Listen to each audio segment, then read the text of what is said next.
नमस्कार दोस्तों, पीसीए हिंदी ज्ञान में एक बार फिर से आपका हार्दिक अभिनंदन और स्वागत है। दोस्तों, आप लोगों के लिए फिर से हम एक बेहतरीन वीडियो लेकर आए हैं और इसके अंतर्गत आज हम पढ़ने वाले हैं यहाँ पर क्रिया में वाच्य। दोस्तों, हम पढ़ चुके हैं कि एककर्मक क्रिया कहाँ होती है और सहकर्मक क्रिया कहाँ पर मानी जाती है, और इसके साथ साथ हमने एक कर्मक क्रिया और द्विकर्मक क्रिया को भी आराम से शानदार तरीके से इनको खोलकर पढ़ा है। फिर मित्रों, इसी टॉपिक को आगे बढ़ाते हुए हम चलते हैं। यहाँ पर भी हम आज भी ये मानो कि एककर्मक और सहकर्मक ही पढ़ने वाले हैं। यहाँ पर केवल नाम है, वहाँ टॉपिक का वाच्य, और उन वाच्य के माध्यम से हम एककर्मक और सहकर्मक क्रियाओं को ही पढ़ने वाले हैं, जो आप लोगों को कहीं न कहीं बहुत ही बेहतरीन रास्ता दिखाने वाले हैं। तो दोस्तों, चलते हैं आज के टॉपिक पर बिना किसी देरी के, और हम सीधे चलते हैं। मित्रों, आप सभी को नववर्ष की हार्दिक शुभकामनाएं। आप लोगों के लिए ये नया वर्ष कुछ अच्छा लेकर आए। हमें केवल यही निर्धारण करना है कि पिछले साल में हमने जो कमियां की हैं वो इस वर्ष नहीं करेंगे, और इस वर्ष में हमें सफलता पाने के लिए कुछ बेहतर करना है, कुछ अलग से हटकर करना है, और वही हम करने वाले हैं। अगर मित्रों आप अपनी कमियों को दूर करते जाएंगे और उन कमियों को आप अपनी नोटबुक में उतारेंगे कि हमारे जीवन में असफलता के कारण ये रहे हैं, अगर उन पर आप मनन करेंगे तो आपको जरूर सफलता मिलने वाली है। मित्रों, असफलता एक चुनौती है, स्वीकार करो। क्या कमी रह गई देखो और सुधार करो। कुछ किए बिना ही जय जयकार नहीं होती, और मेहनत करने वाले की कभी हार नहीं होती। तो वहां पर मेहनत कीजिए, लेकिन कमियों को भी नोट कीजिए कि हमारी असफलता का कारण क्या है। मित्रों, पाश्चात्य एक विद्वान था, वो कहा करता था कि असफलता का सबसे बड़ा कारण होता है हर किसी को खुश रखने की कोशिश करना। तो हमें ऐसा नहीं करना है कि हर किसी को खुश रखना है, हमें केवल अपने लिए कार्य करना है, और अपने आप को आप एक वर्ष दे दो। 2024 आपको खुशियों की सौगात देने वाला है। मित्रों, कुछ समय के लिए आप कांटों पर चल लो, फिर पूरे जीवन भर आप फूलों पर सोने वाले हैं।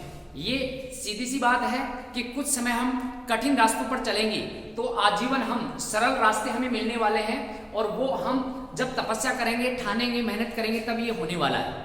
तो दोस्तों, चलते हैं बिना देरी किए हुए।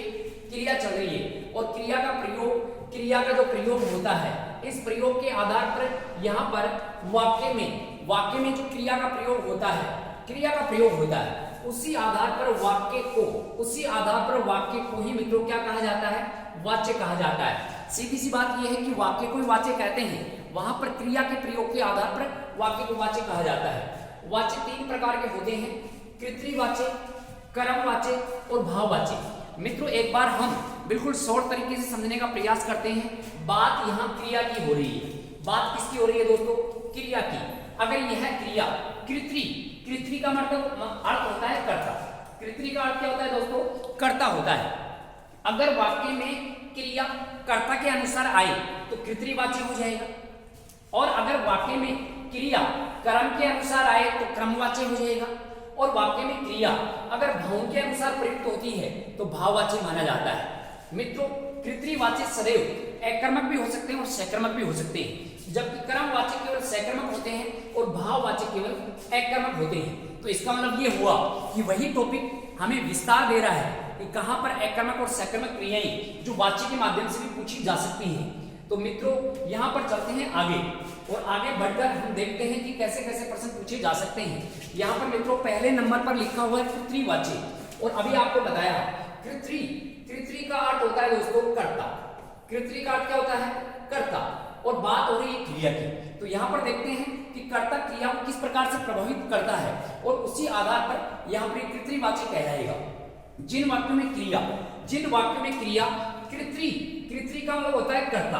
कृत्रि का मतलब क्या होता है दोस्तों? कर्ता। जिन वाक्यों में क्रिया कर्ता के अनुसार प्रयुक्त होती है उन्हें कृत्रिवाच्य कहा जाता है। उन्हें क्या कहा जाता है दोस्तों?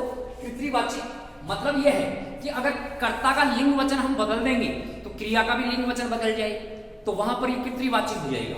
सीधी सी बात है कि कर्ता का प्रारूप हमने बदला, मतलब कर्ता का लिंग वचन बदल दिया है, तो उसी आधार पर क्रिया का भी लिंग वचन बदल गया है।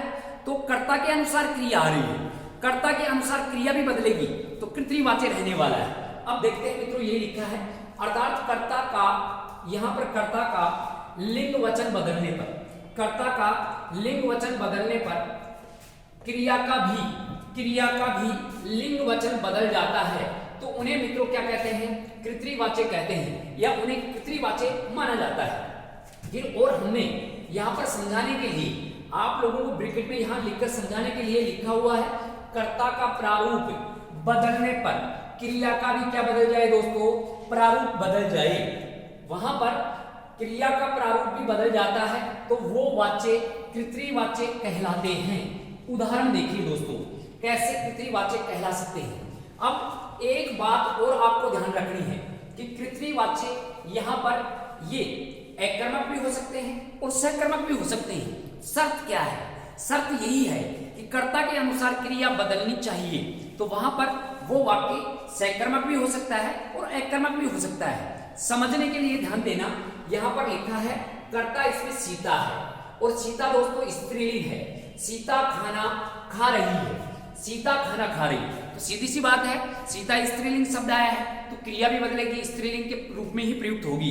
तो आपके सामने लिखा है सीता खाना खा रही है, क्रिया भी स्त्रीलिंग आ गई। लेकिन यहाँ पर सीता के स्थान पर हम पुल्लिंग शब्द लिखेंगे और पुल्लिंग होता है दोस्तों राम। पुल्लिंग क्या हो गया, राम। तो देखिए दोस्तों कैसे क्रिया का प्रारूप बदल रहा है कर्ता के अनुसार, राम खाना खा रहा है, तो सीधी सी बात है राम यहाँ पुल्लिंग है तो क्रिया भी क्या हो गई है दोस्तों, पुल्लिंग हो गई है।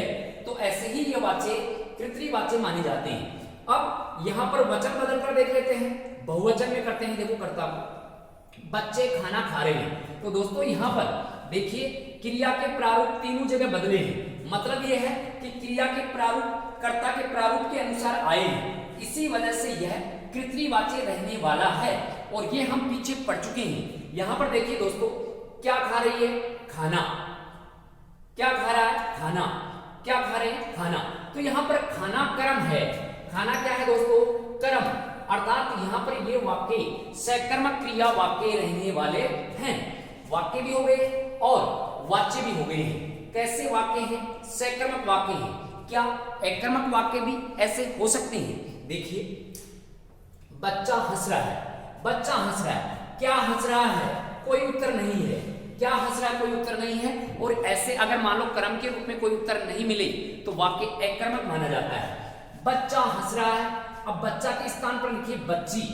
बच्ची हंस रही है और बच्चे हंस रहे हैं। मतलब सीधा सा ये है कि यहाँ पर कर्ता के लिंग वचन के अनुसार क्रिया का भी लिंग वचन बदल चुका है। और मित्रों ये तीनों के तीनों वाक्य कैसे रहने वाले हैं, एकर्मक रहने वाले हैं। तो यहाँ पर एक बात समझ में आई होगी कि कृतवाच्य एकर्मक भी हो सकते हैं और सकर्मक भी हो सकते हैं। दोनों प्रकार के वाक्य ये हो सकते हैं। शर्त केवल यही है कि कर्ता के अनुसार क्रिया का प्रारूप बदलना चाहिए। तो मित्रों ये हुए हमने कृतवाच्य। फिर चलते हैं आगे। आगे दोस्तों देखो यहाँ पर लिखा है कृतवाच्य, कर्मवाच्य, कृतवाच्य एकर्मक व सकर्मक दोनों प्रकार के हो सकते हैं। वहां पर नियम क्या है कि कर्ता के अनुसार क्रिया, कर्ता के अनुसार क्या बदलनी चाहिए, क्रिया बदलनी चाहिए। तो वहां पर ये कृतवाच्य रहने वाले हैं। अब मित्रों और देख लेते हैं एकर्मक और सकर्मक। पक्षी आकाश में उड़ रहे हैं, तो यहाँ पर क्या उड़ रहे हैं, पक्षी। लेकिन पक्षी कर्म नहीं है, पक्षी यहाँ पर कर्ता है। पक्षी क्या है दोस्तों, कर्ता। तो यहाँ पर क्या करने से ये कर्म के रूप में उत्तर मिलना चाहिए, नहीं मिला है तो ये एकर्मक वाक्य रहने वाला है। फिर वायुयान पुल्लिंग शब्द है, वायुयान आकाश में उड़ रहा है, चिड़िया आकाश में उड़ रही है। इसका मतलब ये हुआ कि यहाँ पर कर्ता हमने बदले तो क्रिया के प्रारूप भी बदले हैं। और देखा जाए तो ये सभी वाक्य कैसे हैं मित्रों, एकर्मक रहने वाले हैं। तो यहाँ पर ये वाक्य एकर्मक भी हो सकते हैं और सकर्मक भी हो सकते हैं। फिर देखते हैं दोस्तों सकर्मक के एक उदाहरण और देख लेते हैं। सीता पुस्तक पढ़ रही है, राम पुस्तक पढ़ रहा है, बच्चे पुस्तक पढ़ रहे हैं। मतलब यह है कि हमने यहाँ पर कर्ता का लिंग वचन बदला तो क्रिया का लिंग वचन भी बदल चुका है। और दोस्तों ये सभी वाक्य एकर्मक है कि सकर्मक। क्या पढ़ रही है, पुस्तक। क्या पढ़ रहा है, पुस्तक। क्या पढ़ रहे हैं, पुस्तक। तो यहाँ पर देखो तीनों जगह क्या लगाने से, क्रिया से पहले क्या लगाने से उत्तर क्या मिल रहा है दोस्तों, पुस्तक। कर्म के रूप में उत्तर मिल रहा है। तो ये दोस्तों सकर्मक रहने वाला है। तो मित्रों सीधी सी बात यह है कि कृतवाच्य एकर्मक और सकर्मक दोनों हो सकते हैं। नियम केवल कर्ता के अनुसार क्रिया आनी चाहिए। अब चलते हैं मित्रों दूसरे नंबर पर, कर्मवाच्य लिखा है। सीधी सी बात है, कर्मवाच्य है तो यहाँ पर क्रिया की हम बात कर रहे हैं, कर्म की बात कर रहे हैं और क्रिया की बात कर रहे हैं। तो यहाँ पर कर्म के अनुसार क्या बदलेगी? क्रिया। जैसे कर्म लिखेंगे वैसी ही क्रिया आएगी। मतलब सीधा सा यह है कि अगर मान लो वाक्य में कर्ता में, वाक्य में कहीं पर अगर कर्म पुल्लिंग है, कर्म पुल्लिंग है, क्या पुल्लिंग है दोस्तों? कर्म पुल्लिंग है तो उसकी क्रिया भी पुल्लिंग आएगी। और अगर कर्म को बदल देंगे स्त्रीलिंग में तो उसकी क्रिया भी स्त्रीलिंग में परिवर्तित हो जाएगी, तो कर्मवाच्य है। और ऐसा नहीं होता है तो वहां पर कर्मवाच्य नहीं होगा। सीधी सी बात यह है कि कर्मवाच्य में कर्ता की कोई भूमिका नहीं होती है। कर्ता को हम हटा भी सकते हैं, तो यहां पर कर्ता कोई रोल नहीं रखता। रोल क्या रखता है? कर्म, क्योंकि बात कर्म की कर रहे हैं। क्रिया कर्म के अनुसार आती है या कर्म के अनुसार प्रयुक्त तो होती है, कर्ता के अनुसार नहीं। किसके अनुसार नहीं दोस्तों? कर्ता के अनुसार। जबकि पिछले वाक्यों में हमने कर्ता के अनुसार वहां पर क्रिया को पढ़ा है, अर्थात यहां पर कर्म का लिंग वचन बदलने पर क्रिया का प्रारूप बदल जाता है। क्रिया का प्रारूप बदल जाता है और ऐसे प्रारूप बदल जाए तो ये कर्मवाच्य होंगे। सभी कर्मवाच्य किस प्रकार के होते हैं दोस्तों? सकर्मक होते हैं। पीछे हमने पढ़ा कि कर्तृवाच्य एकर्मक भी हो सकते हैं और सकर्मक भी हो सकते हैं, लेकिन कर्मवाच्य में ऐसी गुंजाइश नहीं है। यहाँ पर कर्मवाच्य केवल और केवल सकर्मक रहने वाले हैं। अब पहचान करें कि कहाँ कर्मवाच्य होगा, तो देखिए आगे इस प्रकार के वाक्य किसके द्वारा शब्द से जुड़े हुए होते हैं। एक तो ये आपको ध्यान रखना है, कैसे शब्दों से जुड़े हुए होते हैं? के द्वारा शब्द से जुड़े हुए होते हैं। अधिकतर होते हैं, सभी नहीं, अधिकतर 99% के द्वारा से जुड़े हुए होते हैं। अब देखते हैं दोस्तों कि के द्वारा से जुड़े हुए कौन कौन से वाक्य हैं।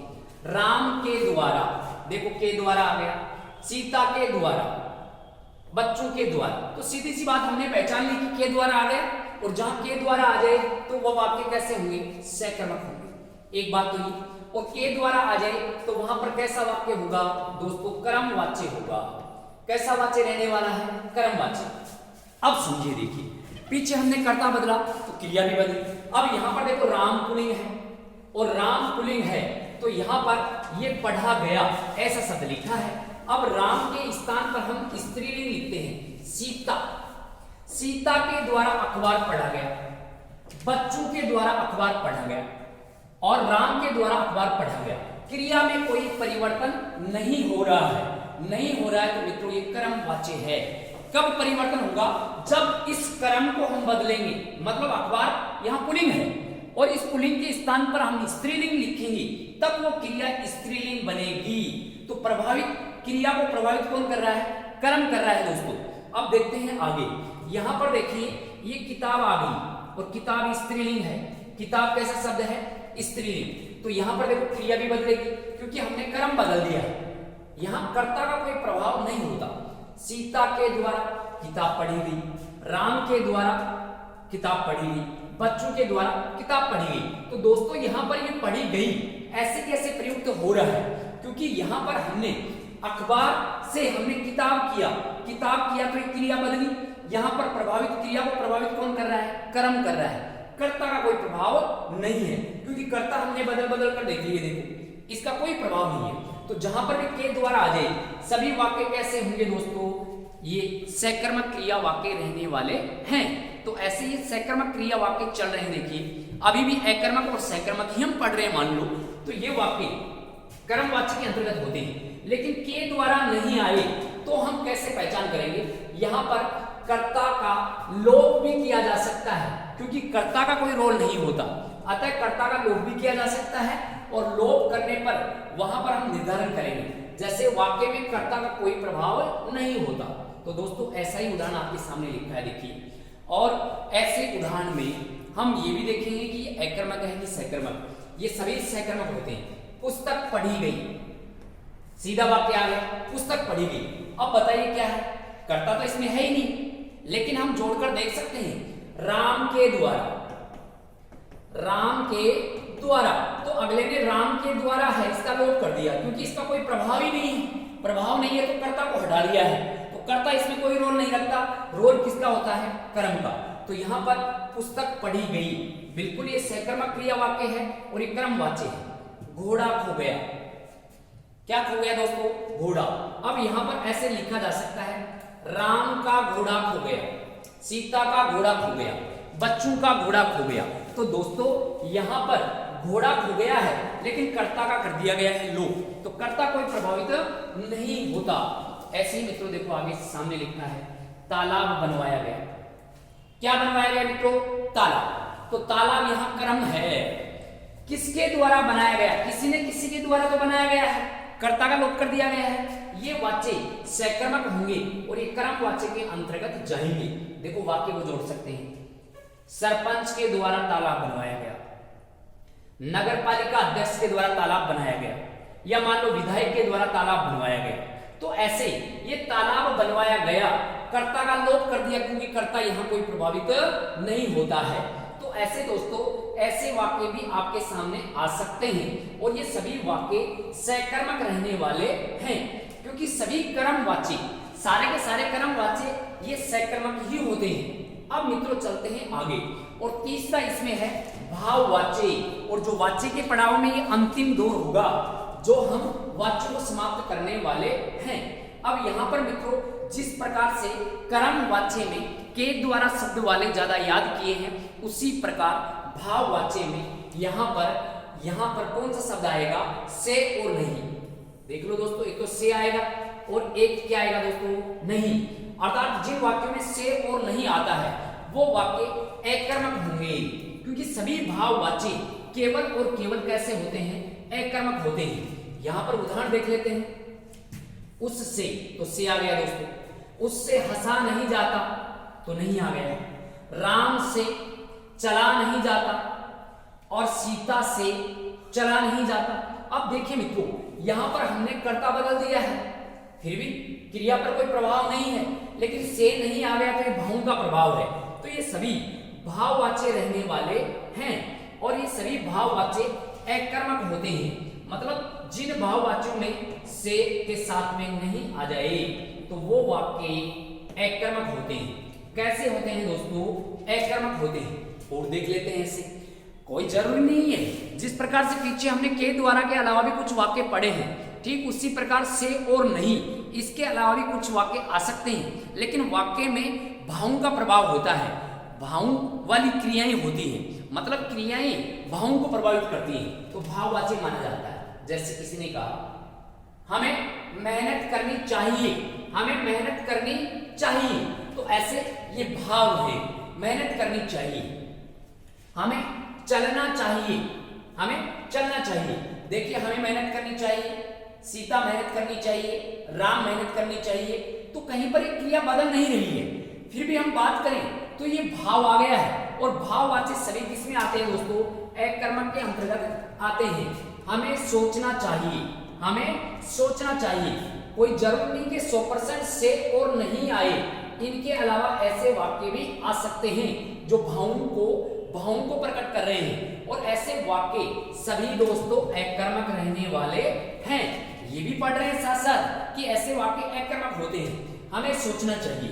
अब लास्ट का वाक्य है और लास्ट वाक्य में देखिए, अच्छा तो अब चलना चाहिए।